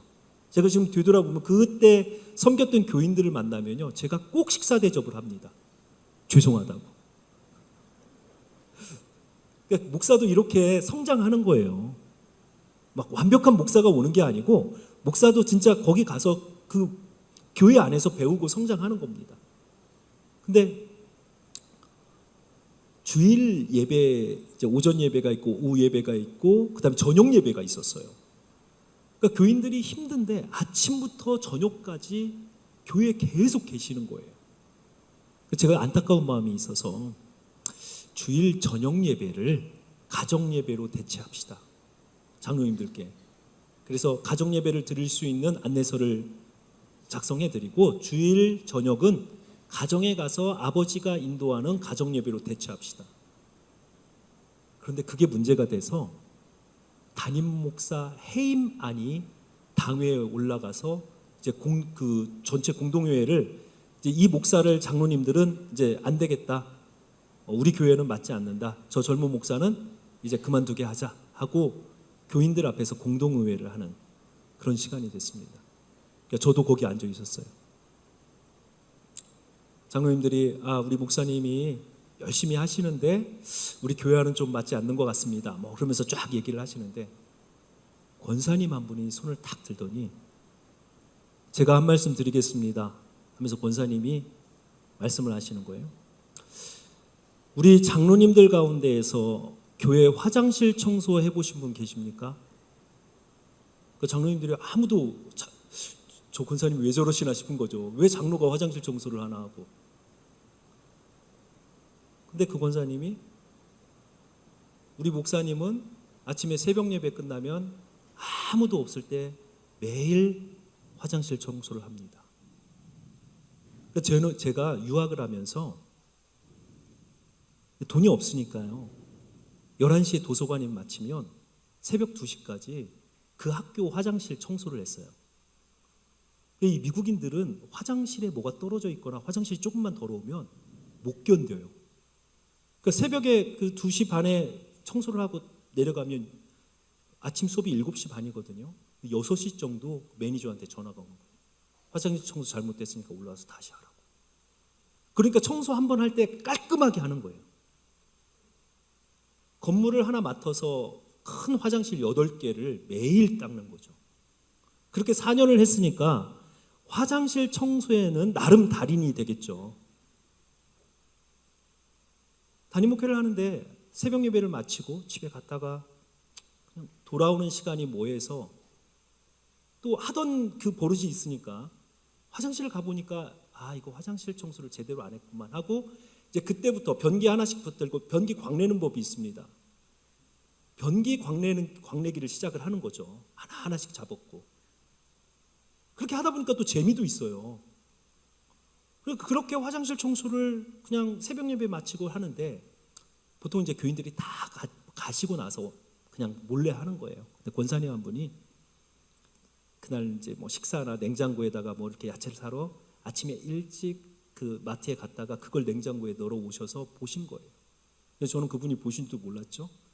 그런데 그분이 이제 몇 번 이렇게 왔다 갔다 하면서 목사님이 아침마다 화장실 청소를 하시는구나. 그 권사님이 보신 거예요. 그러고 나서 그 공동의회를 하는 그때에 그 권사님이 일어나셔서 그런 거예요. 우리 장로님들 화장실 청소 한 번이라도 해보신 적 있냐고. 우리 목사님이 실수할 수도 있고 목사님이 조금 아직 젊으시니까 그럴 수 있지만 담임 목사가 화장실 청소했다는 것만으로도 우리는 저분과 함께 갈 수 있다고 생각한다. 저한테는요, 제가 거기 간 지 3개월 만에 쫓겨날 뻔했던 거예요. 근데 그 화장실 청소가 저를 또 살린 거죠. 그러니까 여러분, 우리의 삶의 자리에서 내가 무언가를 내가 지금 나이가 몇 살인데 내가 지금 뭐 교회에서 혹은 가정에서 낮은 곳으로 뭔가 하나님 맡기신 일이 크면 그 큰 일을 우리는 내 입과 내 눈으로 한다고 생각하는데 그러지 않아요. 가장 낮은 곳에 가서 가장 그 험한 일에서부터 섬겨 올라가는 그것이 예수님께서 보여주신 사람, 인자됨의 하나님의 창조적 목적입니다. 자, 그러니까 하나님께서 사람을 만드시고 사람으로 하여금 하나님의 나라를 혹은 하나님을 대표해서 살으라, 하나님의 일을 하라라고 했는데 그 일을 하는 방식이 세상의 가장 낮은 곳에 가서 하나님 그 만드신 세상과 하나님을 섬기고 하나님이 만들어 오신 것을 지키는 방식으로. 자, 그러니까 우리 인간이라는 존재가 얼마나 하나님 앞에서 존귀한 존재인지 몰라요. 우리가 얼마나 존귀하면 하나님께서 그의 아들을 내어주면서까지도 우리의 사람됨을 회복하기 위해서 하나님께서 우리의 인생을 바라보시면서 보시기에 좋았더라라고 하는 그 창조의 목적을 회복하시기 위해서 하나님의 아들까지도 내어주시면서 우리의 사람이라고 하는 그 창조의 목적을 하나님은 회복하길 원하신 겁니다. 자, 그래서 하나님께서 만드신 이 사람이 결국은 세상의 중심이고 세상의 목적이었어요. 그래서 결국은 하나님이 만드신 세상의 최종 완성도, 설계도는 어떻게 만들어졌냐면 사람이 무너지면 세상이 무너지도록 설계가 됐습니다. 하나님이 하늘에 계시고 사람이 그 중간에서 그리고 세상이 그 밑에서 이 사람이 무너지면 이 세상이 무너지도록 이 세상은 설계가 됐어요. 그만큼 이 사람이라고 하는 존재가 하나님께서 우리를 이 세상의 중심에 가장 중요한 존재로 사람이라고 하는 존재를 만드셨다는 거예요. 자, 그래서 하나님께서 만드신 이 사람을 만들어가는 과정을 우리가 조금 더 면밀하게 살펴보면 먼저 하나님께서 남자를 만드십니다. 우리 남자들이 이렇게 내가 먼저 났어라고 좋아하실 일은 아닌 것 같아요. 왜냐하면 제가 이 창세기 본문을 면밀히 살펴보니까 뒤에 만든 것이 훨씬 완성도가 좋더라고요. 그래서 먼저 났다고 좋아할 거는 아닌 것 같아요. 그래서 창조를 보시면 가장 마지막에 만든 게 뭡니까? 하나님의 창조에? 여자. 제가 뒷부분에 성에 대해서 이야기를 하면서 이 여성이라고 하는 존재가 왜 존귀한지에 대해서 말씀드리겠지만 한 가지만 말씀드리면 여성이라고 하는 이 존재를 통해서 하나님은 하나님이 하실 수 있는 가장 위대한 일을 이 여성이라고 하는 존재를 통해서 하시길 원하셨던 거예요. 그게 바로 하나님의 또 다른 형상을 이 세상에 만들어내는 거예요. 그래서 여성이라고 하는 이 존재는 남성보다 훨씬 정교하게 만들었어요. 가장 아름답게 만들었고요. 그래서 이 여성을 통해서 또 다른 하나님의 형상이 이 세상에 태어나도록 만들었기 때문에 얼마나 하나님께서 신경 쓰셔서 만드셨겠어요. 하나님 만드신 그 피조물 가운데서 가장 아름다운 것이 무엇입니까? 하면 우리 특별히 우리 자매님들은 거울을 보시면서 흡족하세요. 만족하십시오. 하나님의 최고의 작품입니다. 감사합니다. 네. 믿음이에요, 그게. 그러니까 고치려 하지 말고 보면 하나님이 가장 잘 만드신, 가장 균형 있게 잘 만드신 거예요. 하나 고치면 사람의 방법으로는 만들 수 없는 그 조화가 다 깨어지기 때문에 코 고치면 어디 고쳐야 돼요? 눈 고쳐야 돼요. 눈 고치고 나면 이마 또 트임을 하든지 열림을 하든지 해야 돼요. 그러니까 아예 지금 있는 모습이 가장 하나님께서 아름답게 만드신 거예요. 특별히 여성분들은. 왜냐하면 이 여성이라고 하는 존재를 하나님이 가장 신경 써서 가장 마지막에 만드신 거예요. 그 근거는 제가 뒷부분에 성경학자니까 근거를 대면서 이런 이야기 해야죠. 자, 뒷부분에 대겠습니다. 자, 어쨌든 남자를 만드셨는데요. 남자라고 하는 존재를 딱 만들어 놨어요. 그리고 정말 하나님의 창조 가운데 가장 심혈을 기울여서 그 이전에 만들었던 어떤 피조물보다 완벽하게 사람을 만드시고 하나님께서 무언가를 나누어 주시면서 남자를 만드셨습니다. 그런데 만들어 놓으시고 나서 평가가 달라요. 다른 세상과 다른 짐승은 만들어 놓으시고 나서 평가가 어땠습니까? 보시기에 좋았더라. 그런데 유독 하나님의 창조 가운데서 하나님께서 로토브, 절대 안 좋아. 히브리어 단어 보면 로라고 하는 것이 십계명에 사용돼. 뭐뭐 하지 말라라고 하는. 그러니까 그 히브리어에는 두 가지 부정이 있어요. 알이라고 하는 부정이 있고 로라고 하는 부정이 있는데 알 부정은 상대적인 거예요. 상대적으로 이런 거죠. 밥 너무 많이 먹지 마. 이런 거. 그러니까 밥을 배고플 때는 많이 먹어야지만 평소에 밥 너무 많이 먹지 마. 이건 상대적인 거잖아요. 그런데 살인하지 말라. 이건 절대적인 거예요. 그런데 남자의 그 모습을 보고 알토브가 아니고 조금 안 좋아 이 정도가 아니고 로토브 되게 안 좋아 이런 거예요. 왜 남자가 진짜 안 좋아? 되게 안 좋아. 왜 이렇게 했을까요? 그가 독처하는 모습, 혼자 있는 모습이 하나님 보시기에 엄청 좋지 않았다는 거예요. 그냥 단순하게 너 외롭구나 이게 아니고 존재적으로 미완성이라는 거예요. 미완성. 잘못 만들어서가 아니고 아직 완성이 한 단계가 더 남았기 때문에 미완성이에요. 그러니까 처음부터 만들었는데 이거 불량품이네? 이게 아니라는 거예요. 이거 만들고 나서 그 다음 단계를 거쳐야 완벽하게 만들어지는데 아직 중간 단계, 그 단계를 로토브라고 이야기합니다. 우리 형제님들은 아시죠? 우리가 얼마나 그 자매 없이 혹은 아내 없이 얼마나 우리가 미완성의 존재들인지. 네. 제가 대구에 지지난주에 대구에 한 교회에 가서 1박 2일 집회를 했는데요. 그 교회 가장 연세 많으신 92살 장로님과 86살 권사님이 하루 종일 토요일 날 오전부터 저녁까지 집회를 했는데 하루 종일 앉아 계시는 거예요.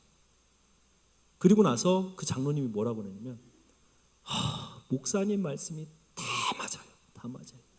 이제 제가 뒷부분에 이제 아내를 어떻게 대해야 되는지를 이야기를 하는데 제가 92살인데 그 아내를 사랑하고 그 다음에 하나님이 왜 남자를 보고 보시기에 좋지 않았다라고 하는 것이 저는 잘 압니다. 92살 되신 장로님이 그러시더라고요. 그러니까 하나님께서 만드신 그 과정을 보면 남자라고 하는 존재가 혼자 사는 것은 모순이에요. 굉장히 안 좋은 거예요. 그래서 하나님께서 만드신 존재가 또 다른 마지막 창조를 하시는데 여자입니다. 그런데 여자라고 안 불러요. 여자라고 부르지 않고 자 우리가 이제 그 남자를 위해서 돕는 배필을 만들자라고 이야기합니다. 자 하나님의 형상 그 다음에 하나님의 모양. 형상은 뭐라고 그랬어요? 역할. 모양은 능력. 여자를 만들 때도 동일한 패턴. 자 돕는 배필이라는 단어. 저는 사실 구약학자지만 이 번역은 잘못되었다라고 생각합니다. 돕는 배필. 왜냐하면 돕는 배필이라고 이야기를 하면 여러분들의 이 성경을 읽을 때 느낌은 뭐냐면 보조죠, 보조. 그렇죠. 주방에서 보조. 메인 셰프가 있고 그 밑에 보조. 이런 돕는 배필 우리는 생각하면 남자가 머리고 여자는 뒤에서 그냥 돕는 역할이고 보조 역할이지. 이렇게 생각을 하게 만드는 단어입니다. 자, 그런데 히브리어 단어를 보니까 우리 형제들 놀라지 마십시오. 정반대예요. 정반대. 우리가 생각했던 것과 정반대. 히브리어 단어로 에츠르카네게도 이렇게 되어 있습니다. 히브리어 단어는 굉장히 복잡해요. 단순하게 돕는 배필 아니고 에츠르카네게도라고 하는 단어인데 그냥 제가 풀이해서 말씀드리면 에체르는 돕는 자 맞아요. 돕는 자 맞는데 사람에 대해서 쓰지 않고 하나님에 대해서 씁니다. 여러분 잘 아는 에벤 에셀 아시죠? 여기까지 하나님께서 우리를 도우셨더라 라고 하는 사무엘과 이스라엘 백성들이 하나님의 기념비적으로 하나님의 도움을 기념비적으로 세워놨던 에벤 에셀. 에벤은 돌이라는 뜻이고 에셀이 바로 이 에체르입니다. 에체르. 돕는 자라는 뜻이에요. 하나님을 이야기할 때 시편의 저자가 여호와 나의 하나님 나의 도움이시여 속히 오셔서 나를 구원하소서 사방의 적들이 나를 개처럼 에워쌌으니 나의 도움이시여 산성이시여 피할 바위시여 속히 오셔서 나를 구원하소서. 하나님을 향해서 인생의 절체절명의 순간에 나를 도우실 분은 하나님밖에 없습니다. 나의 도움이시여 라고 이야기할 때 에체를 사용합니다. 자, 그러니까 남자 옆에 여자는 보조가 아니고 하나님이라는 거예요. 하나님처럼. 당황하신 기색이 역력합니다. 자, 제가 증명해 드릴게요. 여러분들이 굉장히 힘드실 때 여러분들보다 더 힘든 친구가 와서 여러분들에게 걱정하지 마. 내가 앞으로 네 인생 책임질게. 근데 그 친구는 막 그 일용직에 살고 있고 내가 도움을 줘야 될 만한 친구가 여러분들에게 와서 앞으로 네 인생은 내가 책임진다. 돈 걱정하지 말고 살아. 이렇게 하면 여러분 걱정이 돼요? 아니면 그 평안의 위로가 됩니까? 더 걱정되죠. 제가 왜 저래? 그런데 여러분들의 삼촌 가운데에서 재벌이 있어요. 그런데 어느 날 그 삼촌이 여러분을 딱 부르시더니 너 앞으로 걱정하지 말고 살아. 내가 너 책임질게. 네, 그러면 여러분은 그 순간부터 어떻게 돼요? 삼촌이 재벌인데 그럼 이제 마음에 이제부터 조금 내가 걱정 없이 살 수 있겠다. 자, 누군가가 나를 돕는 자로 보냈어요. 그러면 돕는 자가 그 사람보다 더 능력이 많아야 돼요? 아니면 없어야 돼요? 많아야 돼요. 우리 확실히 자매님들 목소리가 커지셨네. 네. 그러니까 하나님께서 엣제르로 보낸 자는 진짜 이 도움을 받는 자보다 훨씬 능력이 많은 자예요. 그런데 이제 그 뒤에 문제가 그 뒤에가 그냥 엣제르 써놨으면 그냥 하나님처럼 돕는 자 이렇게 됐을 텐데 그 뒤에가 이 엣제르가 남자에게 주셨던 하나님의 형상이라고 하는 역할이라면 그러니까 여자의 역할은 분명하게 하나님처럼 돕는 자예요. 남자를. 그런데 그 뒤에 단어가 이제 능력입니다. 마치 데무트처럼 하나님의 모양이라고 하는 것처럼 그 뒤에 단어가 뭐냐면 큰내게도 큰은 뭐뭐처럼이라는 뜻이고요. 내게드는 정반대 맨 마지막에 오는 그 남자의 이런 뜻이에요. 자, 그러면 그걸 번역을 해보면 돕는 자인데 어떻게 돕는 자냐면 그 남자의 정반대의 모양, 가치관, 관점, 능력, 형태를 가지고 남자를 돕는 자 이런 뜻이 됩니다. 그러니까 남자와 여자가 다른 것이 불편하죠. 우리 청년들은 제 소개해 보니까 결혼예비학교 강사로 돼 있잖아요. 지지난주도 결혼예비학교, 두란노 결혼예비학교 토요일 날 제가 강의를 하고 왔는데 지난주에 한 100상 정도가 모였습니다. 결혼 100상. 그러면 그분들에게 이런 강의를 할 때 가장 그분들이 충격을 받는 이야기가 이런 이야기죠. 지금 여러분들 결혼하려고 하는 사람과 결혼을 하고 나서 여러분들이 살 사람은 전혀 다른 사람이 될 것입니다. 결혼을 하고 나면 이 세상에 이런 신인류가 있구나. 어쩌면 나하고 그렇게 생각도 다르고 똑같은 걸 먹는데 반응도 다르고 똑같은 길을 가는데 방식도 다르고 그 다른 것이 굉장히 막 불편하게 느껴지는 거예요. 신혼 초에는 보면. 그러니까 싸우는 게 왜 싸워요? 국가의 안보와 나라 통일을 위해서 우리가 싸우나요? 신혼부부들이? 아니에요. 치약을 중간부터 짠다. 나는 밀어서 짜는데 너는 왜 중간부터 짜냐? 뭐 휴지가 벽을 타고 내려와야 되는데 너는 왜 휴지를 밖으로 타고 되냐? 이런 거 갖고 싸우는 거예요. 다 아주 사소한 거 다른 것 때문에. 그런데 이제 놀랍게도 결혼을 하면서 살잖아요. 그럼 우리 이제 권사님들, 장로님들은 다 느끼셨겠지만 그렇게 서로 달랐던 사람이 20년, 30년 되면 비슷해져요. 비슷해져요.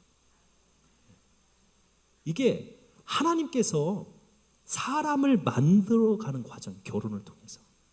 그러니까 서로 다른 그 존재를 조금 더 좋은 사람으로 만들어가는 과정이 사실은 이 연합과 결혼이거든요. 그래서 결혼이라고 하는 이 과정에서 하나님께서 처음에 여러분 다름을 느꼈을 때 정상이에요. 여러분 결혼을 잘못한 것이 아니고 우리 청년들 정상이에요. 그게 정상이에요. 남자와 여자는 다른 게 정상이에요.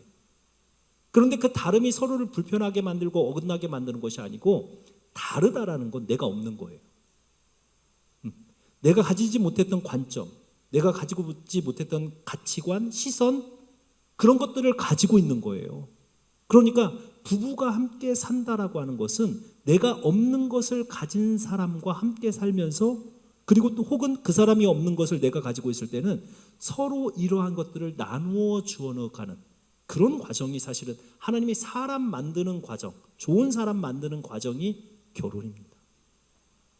자, 그래서 남자와 여자를 만드시면서 돕는 배필이라고 만드셨는데 결국은 여자는 남자와 정반대의 능력을 가지고 남자를 하나님처럼 돕는 자, 그런 뜻입니다. 자, 그래서 여기서 이제 우리가 역할, 성 역할이라는 것이 나요. 성 역할. 남자란 무엇이냐, 여자란 무엇이냐. 요즘 TV를 보면 제가 가장 불편한 것이 뭐냐면 남성, 여성을 더 이상 언급하지 마라. 남자는 파란색 좋아하고 여자는 빨간색 좋아하고 이거 잘못된 것이다. 혹은 남자는 씩씩해야지, 여자는 공손해야지, 아니면 여자는 얌전해야지, 이런 말 하지 마라. 이거 성차별이다라고 이야기하는 거예요. 성을 차별해서는 안 돼요. 그건 확실해요. 그런데 성을 구분은 할 수 있어요. 이게 하나님의 창조 질서예요.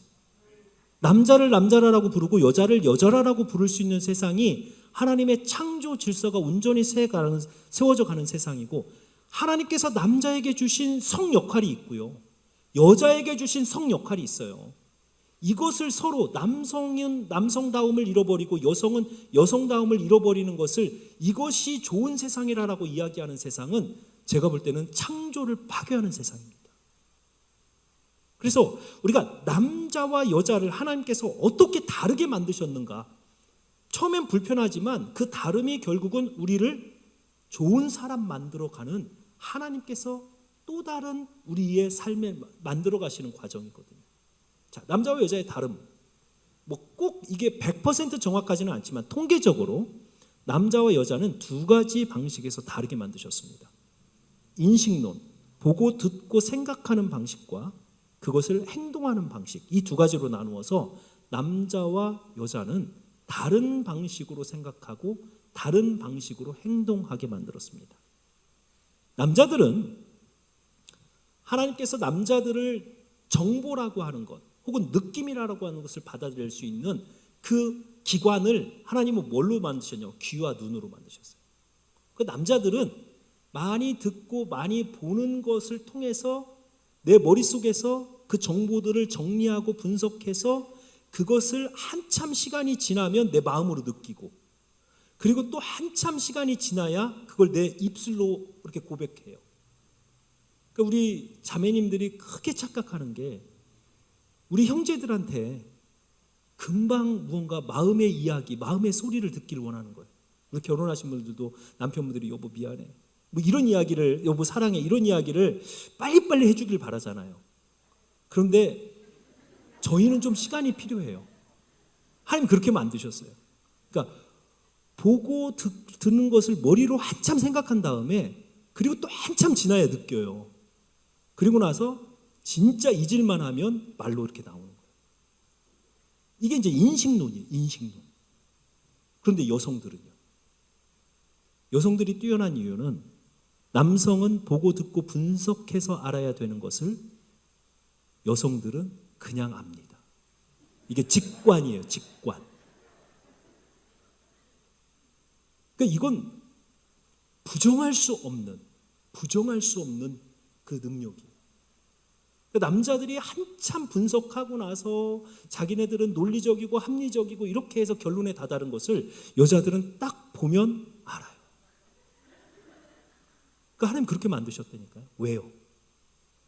여성을 통해서 하나님의 마음을 먼저 느끼라고. 그래서 이건 인류의 역사상 기도하는 어머니, 기도하는 아내가 있는 집은 망한 적이 없어요. 왜냐하면 어머니가 기도하고 아내가 기도를 하면 남자들은 한참 있어야, 보여줘야 믿는 것을, 느끼는 것을, 여성들은 그 감수성과 직관력을 통해서 하나님께서 내 인생을, 내 남편의 인생을, 내 자녀의 인생을, 이 가정의 방향을 하나님께서 어느 쪽으로 가기를 원하는지 이 여성들이 먼저 느낍니다. 그렇게 만드셨어요.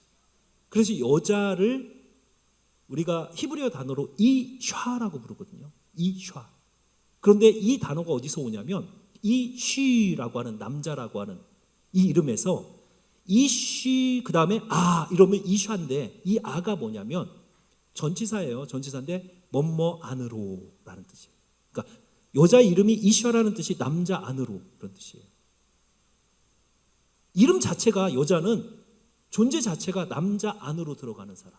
그래서 처음부터 만들어갈 때 여자를 만들 때 갈비와 살을 취해서 남자는 이 가슴이 없게 만들었어요. 마음이 없게. 그냥 멀쩡해 보이지만 우리 남자들은 텅 비었어요. 왜냐하면 누군가가 들어와서 앉아 있을 때 가장 완전하고 평안한 존재로 만든 거예요. 여자를. 여자가 남자 안으로 들어가서 하는 역할이 뭐냐면 중심이 되어가는, 방향을 찾아가는 역할. 마치 나침반처럼 이 가장으로서 남편이 뛰고 남편이 일을 하고 남편이 이끌어가는 이 가정 혹은 그의 인생 혹은 내 자녀들의 인생에 여자들이 하나님이 주신 직관력을 가지고 기도함으로 그 자녀의 인생의 방향, 그 가정의 방향, 그 남편의 삶의 방향을 여성으로 하여금 결정하게 한 거예요. 증거가 뭐냐? 성경에서 중요한 결정을 남자들이 했을까요? 여자들이 했을까요? 자, 우리 자매님들 한번, 성경에서 중요한 결정은 남자들이 했을까요? 여자들이 했을까요? 자신 있게 말씀하세요. 여자들이 했습니다. 하와 때부터. 그것이 죄악의 결정이건 선한 결정이건 결정을 하는 것은 하와이였어요. 사라이였어요. 리브가였어요. 그리고 예수님의 어머니 마리아였어요. 우리가 전통적으로 생각하면 요셉에게 먼저 나타나셔야죠. 아버지인데. 그런데 마리아에게 먼저 나타나셔서 예수님의 탄생에 대해서 먼저 이야기합니다. 이런 어떤 과정들을 보면 여성의 역할은, 여성이 직접 뛰는 역할이 아니고 여성의 역할은 더 중요한 역할이에요. 방향을 결정하는 역할. 이게 이제 여성이라고 하는 존재를 하나님처럼 만드셨다라고 하는 것이 막 능력 있어서 남자에게 명령하고 막 이런 게 아니고 남자 안으로 들어가서 기도함으로 인생의, 가정의, 한 사람의, 내 자녀의 방향을 결정하는 역할. 하나님께서 사람을 만드시고 그 사람의 방향을 결정했던 것처럼 하나님처럼 남자 안으로 들어가서, 가정 안으로 들어가서 중심이 되어서 기도함으로 방향을 결정하는 존재, 여자, 어머니, 이렇게 만드신 거예요. 자, 그러니까 남성과 여성은 인식론부터 방법이 다른 거예요. 그런데 놀랍게도요, 실제 행동할 때 보면 남성들은 그렇게 합리적이고 이성적으로 생각하고 그렇게 생각하고 판단했던 사람들이요, 행동할 때 보면 저 사람이 생각이 있나 싶을 정도로 그냥 아무 생각 없이 삽니다. 배운 사람도 그래요. 배운 사람도. 저희 같이 사역했던 교수님 한 분이 서울대학교 나왔고요. 해외에서도 박사학위를 아주 우수한 성적으로 졸업하신 교수님이 계세요. 뛰어난 사람이에요. 그래서 사모님하고 언제 한번 식사를 하는데 그 사모님이 그러는 거예요. 저는 저희 남편이 생각 좀 하고 살았으면 좋겠습니다. 그래서 철학가 출신이 생각을 안 하고 어떻게 살아요, 사모님? 그러니까 저희 남편은 생각을 안 하고 삽니다. 무슨 얘기냐고 그랬더니 서울에 학회에 갔다가 이렇게 지나오면서 그 자동차 매장에 시간이 남아서 자동차 매장에 가서 집에 차가 2대나 있는데 한 대를 더 계약하고 왔대요. 그래서 당신 왜 그랬어? 그러니까 우리 차 필요하지 않아? 아니 우리 차 멀쩡해. 2대 다 멀쩡해. 그냥 아무 생각 없이 그냥 가서 이렇게 계약하고 지하철 타고 오다가 뭐 사가지고 오고 친구가 보험 들어달라면 보험 들어서 오고. 근데 싸우는 이유가 그런 것들이잖아요. 남자들이 생각 없이 뭔가를 해와서 그 어머니들이 그것 때문에 막 싸우는 거잖아요. 그러니까 남성들은 사실은 그렇게 생각을 잘하는 사람이 행동할 때는요, 대체적으로 즉흥적입니다. 심사숙고하지 않아요. 남성들은 즉흥적이에요. 행동 자체가. 그 모순이죠. 그러니까 불완전한 거예요. 하나님 보시기에 그래서 로또 분 거예요. 생각은 깊게 하는데 행동은 그렇지 못하네. 남자만 만들어 놓기에는 쟤는 너무 아닌 거예요. 그래서 하나님께서 여성을 만드는데 여성은 직관적으로 깨달은데 행동하는 방식에 있어서는 신중해요. 신중. 근데 이 신중을 부정적으로 이야기를 하면 시간이 너무 오래 걸려요. 방향을 아는데도 첫 발을 못 띄어요. 왜냐하면 생각하느라고. 또 생각하고 또 생각하고. 그러니까 일이 안 돼. 그럼 어떻게 만나야 돼요? 두 가지 중에 하나거든요. 하나님께서 한 가정의 역사를 이루실 때 두 가지 중에 하나예요. 남자로 하여금 분석하고 깨닫게 하려서 그렇게 깨달은 것을 남자들은 그렇게 깨닫고 나서 행동할 때는 즉흥적으로 하거든요. 그래서 망치는 거예요. 이것을 반대로 아내의 신중함, 행동의 패턴, 그러니까 남성의 사고의 패턴과 여성의 행동의 패턴이 만나게, 연합되게 하는 거예요. 그래서 남자가 뭔가를 깨달으면 여보 나 이렇게 생각했는데 이 길이 맞는 것 같아. 아내가 여보 기도해보자. 조금 더 생각해보자. 속도 조절을 하는 거예요. 남성들은 한번 딱 눈에 들어오고 귀에 들어오면 그거밖에 생각 못 들어요. 그게 맞다고 생각하고. 아내들이 속도 조절하는 거죠. 신중하게 생각해보자. 반대로 아내들이 무언가를 하나님으로부터 기도하다가 직관적으로 깨달았어요. 그런데 여성들이 추진을 못해. 그러면 남성의 즉흥력은 긍정적으로 사용되면 뭐가 될까요? 추진력. 그걸 남성에게 이야기해서 여보 내가 기도를 하는데 이렇게 했으면 좋겠어. 그럼 남편이 아내를 향해서 당신이 뭐 한다고 그런 소리를 해. 당신이 뭘 알아. 당신이 사회생활을 해봤어. 집에만 있는 사람이 그런 쓸데없는 소리 하지 말고 애들이나 잘 챙겨. 이렇게 하면 망하는 거예요. 왜냐하면 하나님께서 이 가정의 방향을 여성을 통해서 기도하는 어머니, 기도하는 아내를 통해서 무언가 방향을 딱 느끼게 하면 남성이 그것을 듣고 추진하는 거예요. 추진력으로. 그러니까 이 X자로 서로 만나야 돼요. 남편의 생각과 여성의 행동, 아내의 생각과 남편의 행동. 그래서 연합이 필요한 거예요. 그러니까 가장 어리석은 남편은요, 아내를 향해서 제가 조금 전에 했던 말 하는 사람, 당신이 뭐 한다고 그래? 잘 아시는 분들이에요, 그분들이. 하나님의 마음을 아시는 분들이기 때문에 귀를 기울여야 되는 거예요, 아내의 이야기에. 그리고 가장 어리석은 아내는 뭐냐면 남편을 향해서 당신 할 줄 아는 게 뭐 있어? 그 남자들이 가장 상처받는 일이 뭐냐면 회사에서 깨지는 건 그냥 오면서 툴툴 털어버리고 저 인간 또 왜 저래 하고 잊어버리려고 노력해요. 그런데 남성들에게 가장 상처가 되는 것은 아내의 말이에요. 아내의 말. 대체적으로 아내들이 남편에게 상처받았다고 막 무덤 가기 전까지 난 당신에게 이 상처받아서 아내들은 막 그 마음속에 한이 많잖아요. 근데 우리 말 안 해서 그렇지 우리도 할 말은 있어요. 아내들에게 받은 상처. 왜냐하면 남자가 가장 무능해질 때가 언제냐면 아내가 인정하지 않을 때. 당신 뭐 할 줄 알아? 하고 다니는 집마다 그렇게 안 되는 짓만 하고 다니냐. 아내의 이런 말들이요. 남자로 하여금 그 어떤 의욕이나 어떠한 능력도 다 포기하게 만듭니다. 그러니까 가정 안에서만큼은 이 아내는 남편에게 힘이 되는 사람이 돼요. 힘이 되는 사람. 남편이 비록 못할지라도. 그래서 하나님 같은 마음이 필요한 거예요. 하나님 같은. 여러분들이 잘해서 하나님이 여러분들을 사랑하시고 여러분들이 못해서 하나님이 여러분들을 버리신다면 이 가운데 우리가 하나님의 이름으로 남아있을 성도가 몇 명이나 있겠어요? 근데 하나님은 못해도 기다려주시잖아요. 그렇죠? 그 마음으로 자녀들을 보시고 그 마음으로 남편을 보시라는 거예요. 격려하고 위로하고 기다려주고. 자, 그래서 결국은 이 둘의 연합은, 남자와 여자의 연합은 서로 살리는 연합이에요. 하나님이 주신 능력을 가지고 서로 부족한 부분을 채워주는 이런 연합이 되어야 되는 것이죠.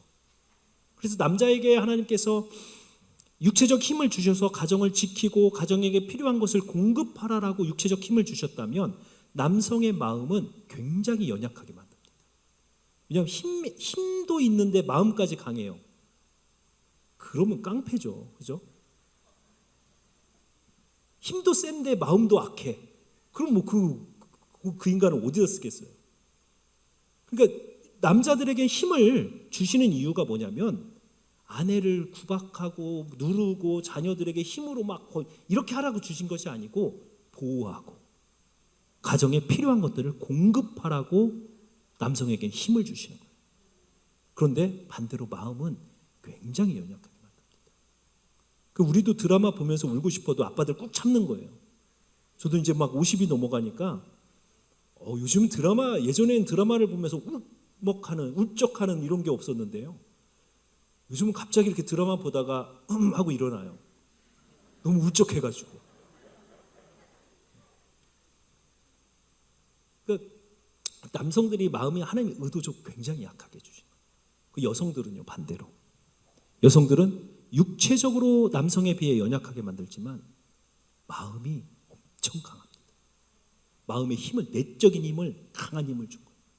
그래서 여성이 남자 안으로 들어가면 남성의 그 연약한 마음의 중심이 되어서 강한 추진력, 또 강한 마음을 갖게 하는 거예요. 여러분, 돌아가신 황수관 박사님이 간증을 하시면서 이런 얘기 한번 하셨잖아요. 이북에서 피난을 내려오는데 그 뚝방길을 온 가족이 쫙 내려오는데 뒤에서 인공 그 비행기가, 북한 비행기가 그 뚝방길을 내려오는 피난민들을 향해서 총알을 뒤에서 쏘는 거예요. 보니까 소나기가 저 길가에서부터 올 때 소나기가 땅을 탁탁탁탁 치고 오면 마른 날에 소나기 오면 땅에서 튀잖아요, 흙이. 그렇게 막 흙이 튀더래요. 그러니까 몇 초 있으면 이제 자기 안으로 그 앞에까지 총알이 오는 거예요. 그걸 딱 뒤돌아본 순간 아버지는 빛의 속도로 혼자 저 논바닥으로 가서 딱 엎드렸더래요. 어머니는요. 아이들을 땅에 놓고 등으로 막은 거예요.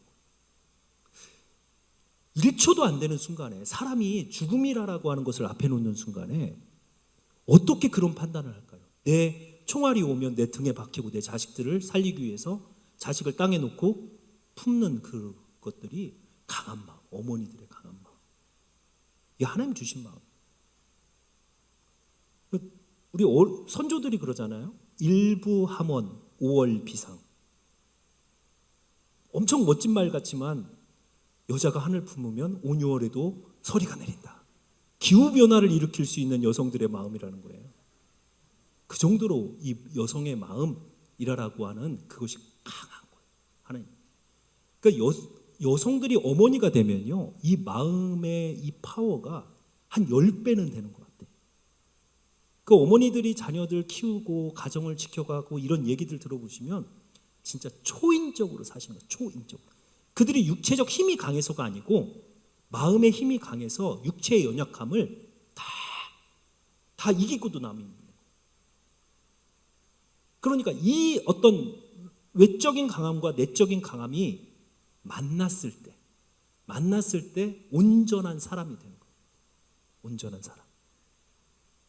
그래서 여러분, 결혼 예비학교를 하면 남자들이 결혼하고 싶은 1위하고 여자들이 결혼하고 싶은 1위의 항목이 거의 똑같습니다. 거의 매 기수마다. 자, 남자들이 결혼하고 싶은 1위, 결혼하고 싶은 그 이유가 뭘까요? 외로워서. 남자들은 여기가 비어있기 때문에 결혼할 때가 됐는데 결혼을 못하면 너무 외로워요. 자, 우리 자매들이 결혼하고 싶은 이유, 1위가 뭘까요? 불안해서. 자매들은 시간이 지나면 하나님이 어떻게 만드셨냐면, 원래 우리는 다른 가정에서 자라서 두 존재가 다른 존재지만 하나님의 창조 안에서는 원래 한 몸이었어요, 부부는. 그런데 하나님이 떨어져 있게 하는 거예요. 그래서 연합의 시간, 결혼의 시간이 됐을 때 이 자매들은 남자 안으로 들어가는 게 존재론적 사명이에요. 그런데 밖에 있으면요, 마치 집 나간 아이가 해가 어둑어둑해지고 이렇게 저녁 때가 되면 집에 돌아가야 마음이 편한 아이가 길거리를 방황하고 있는 듯한 불안한 거예요. 근데 이게 하나님이 주신 결혼을 향해서 본 본능이에요, 남자와 여자. 그래서 남자는 아내를 품으려 하고 아내는 그 남자 안으로 들어가려고 하는, 이게 존재론적 사명이 이루어지는 거예요. 그렇게 해서 외적인 강함과 내적인 강함이 딱 만나면 놀라운 일이 일어나는 거예요. 남자들이 흔들릴 때 아내들이 내적인 강함으로 여기서 위로를 주고 힘을 주는 거예요. 혹은 여성들이 육체적으로 연약해서 지쳐 있을 때 남성들이 그 힘을 가지고 딱 끌어안고 가는 거예요. 이게 부부예요. 이게 부부. 하나님이 만들어 놓으신 하나님의 형상이 하나됨의 정말 좋은 파트너. 이렇게 하나님이 주신 장점을 가지고 나눠주는 것. 그래서 결혼에서 성공할 수 있는 행복한 결혼이 되는 가장 첫 번째 원리가 뭐냐면, 결혼은 사랑받기 위해서 하면 정글이고 약육강식의 정글이 되는 거고, 사랑 주려 하면 아주 평안한 천국이 되는 겁니다. 이게 결혼의 놀라운 비밀이에요. 그러니까 여러분들 가정을 한번 보세요. 저는 그 가정 상담 같은 걸 이렇게 해보면 거의 모든 원인이 사랑 받으려고 몸부림치다가 사랑 못 받으니까 상처받고, 그 상처받은 마음으로 외로워서 이제 분리되고자 싶어 하는 그 마음이 결국은 결혼의 큰 문제예요. 같이 있어도 채워지지 못한다면 굳이 같이 있을 필요가 뭐 있어, 불편하기만 하지, 이러면서 이혼하는 거예요. 그러니까 그 이유가 뭐냐면, 사랑을 받으려고 하면 그 순간부터 상대가 가지고 있는 것을 가져다가 나를 채워야 되는 거예요. 그러니까 처음부터 하나님이 만드실 때 물을 가득 채워서 한 잔을 주시지 않아요. 우리 인생의 컵에다가 물을 딱 반 잔씩만 채워주는 거예요. 그런데 어떤 사람이 상대, 내 남편과 내 아내가 있는 컵에 잔에 물을 갖다 내 잔을 채우려고 하는 거예요. 그럼 뺏긴 사람은요? 내 뺏긴 물을, 혹은 그 상대가 가진 물까지 내 잔에다가 다 부으려고 해요. 자, 그러면 두 사람이 서로 이 컵을 가지고 자기 잔에다가 물을 붓기 시작하면 일순간에 그 물은 바닥에 싹 엎어질 겁니다. 그럼 둘 다 빈잔. 그런데 하나님이 세우신 놀라운 결혼의 비밀은, 물이 채워져 있는 반컵을 가지고 내가 먼저 나의 상대, 배우자의 컵에다 채워주는 거예요. 여보, 힘들지? 채워주는 거예요. 그러면 내 배우자의 잔이 차면 이곳에서 물이 넘쳐서 내 잔도 채워지는 거예요. 그러니까 내가 상대의 것을 가지고, 하나님이 주신 내 남편과 아내의 무언가를 가지고 내가 무언가를 누리고자 하는 사람은요, 뺏긴 사람은 더 처절해요. 반드시 복수합니다. 우리 남편들이 55세 되면 불안해지기 시작하잖아요. 그렇죠? 최근에 제가 보니까 딸이 결혼을 해서 그 남편이 이 딸한테 신경을 안 써주는 거예요. 그리고 별로 이렇게 그 관계가 좋지 않으니까 친정엄마가 그랬대요. 조금만 참아, 복수할 때 온다. 조금만 참아라. 엄마 살다 보니까 아빠 기운 떨어지면 그때부터가 복수할 때다. 조금만 참고 살아. 우린 마치 그게 당연한 것처럼 그렇게 가르치는 거예요. 서로 힘 있을 때 억누르고 착취하는 것이 당연한 것처럼. 근데 이건 잘못된 거라. 힘이 있을 때 내가 가지고 있는 그 힘으로 어떻게 해주는 거예요? 나누어 주는 것. 그래서 부부는, 가정은 사랑받기 위해 모인 것이 아니고 사랑 주기 위해 모인 것이에요. 거기서 사랑받으려고 몸부림을 치면 약육강식의 힘센 자가 독식을 하는 정글이 되는 거예요. 정글. 그러니까 우리의 연합이 무너지는 것, 우리의 가정이 무너지는 가장 큰 이유가 뭐냐면 이 창조의 원리를 우리가 지키지 않는 거예요. 그래서 우리가 가정 안에서 하나님이 세우신 이 창조의 원리, 나눠주는 사랑이 결국은 채우는 사랑이 된다라는, 이 원리를 하나님께서 남자와 여자에게 서로를 연약하게 하심으로 남자와 여자를 다르게 만드시고 채워주도록 하나님은 그렇게 창조를 하셨다라는 것입니다. 이 모습이 온전한 하나님의 창조의 모습입니다. 자, 그런데 여러분 가정은 어떻습니까? 이렇게 하고 계세요? 저도 못해요. 저도 저희 아이들이 언젠가 제가 이렇게 특강을 하는 걸, 지방에 갈 일이 있어서 아이들도 저 뒤에 앉아있고 아내도 앉아있고 제가 이렇게 특강을 하는데, 특강을 마치고 가서 아빠도 얘기한 만큼만 살면 엄청 아빠도 존경받는 아빠 되겠다. 제가 얼마나 이제 거기를 들렸다가 저희 원래 방문할 곳이 있어가지고 그곳에 가서 이렇게 한 3시간 특강하고 그러고 이제 가려고 하다 보니까 3시간을 어디서 기다리라고 하겠어요? 애들도 저 뒤에 앉아서 너희도 들어 하고 이렇게 특강을 했는데 차 타고 딱 특강 끝나고 하면서 아빠도 말한 대로만 살면 아빠도 엄청 존경받는 아빠 되겠다. 힘든 거예요. 이게. 여러분 성경 안에서 행복한 가정 이루고 존경받는 부모, 잘 키운 자식, 그 가정이 몇 가정이나 될까요? 한 사람은 위대한 신앙의 사람으로 아브라함도 마찬가지고 야곱도 마찬가지고 다윗도 마찬가지고 그들의 신앙을 보면 히스기야도 마찬가지예요. 그들의 신앙을 보면 대단한 사람이에요. 그런데 자식들을 보면 어떻게 히스기야에서 므낫세가 나오지? 어떻게 다윗의 그 믿음 가운데에서 암몬 같은 압살롬과 같은 그런 아들이 나오지? 자기 여동생을 겁탈하고 자기 형을 죽이고. 아브라함도 마찬가지죠. 야곱도 마찬가지고 엘리 제사장도 마찬가지고 사무엘도 마찬가지고. 그러니까 그만큼 힘든 거예요. 가정에서 그렇게 원리로 살아가는 이유, 그렇게 살아가는 것이. 그 이유가 뭘까라는 거예요. 그 이유를 알아야 우리는 근본적으로 대책을 세워서 하나님 보시기에 아름다운 가정 세워갈 수 있잖아요. 그래서 그 이유를 우리는 알아야 되는데 그 이유가 바로 죄입니다. 죄. 하나님이 아름답게 세워놓으셨던 창조의 질서가 일순간에 무너지고, 제가 세상을 이야기를 하면서 사람이 무너지면 뭐가 무너지도록 하나님이 설계하셨다고 그랬어요? 세상이 무너지도록.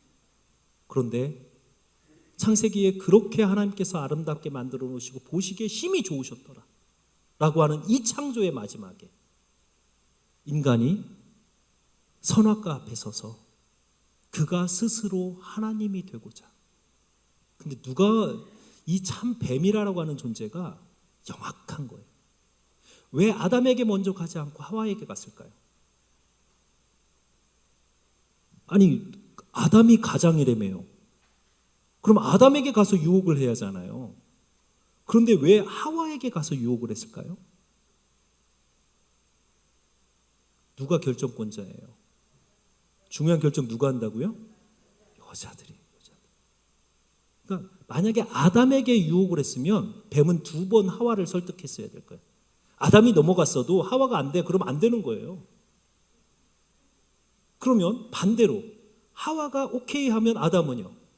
성경에 보니까 진짜 놀랍게도 성경에 그의 아내가 아담에게 주니 그가 받아서 먹었더라. 이 동사를요.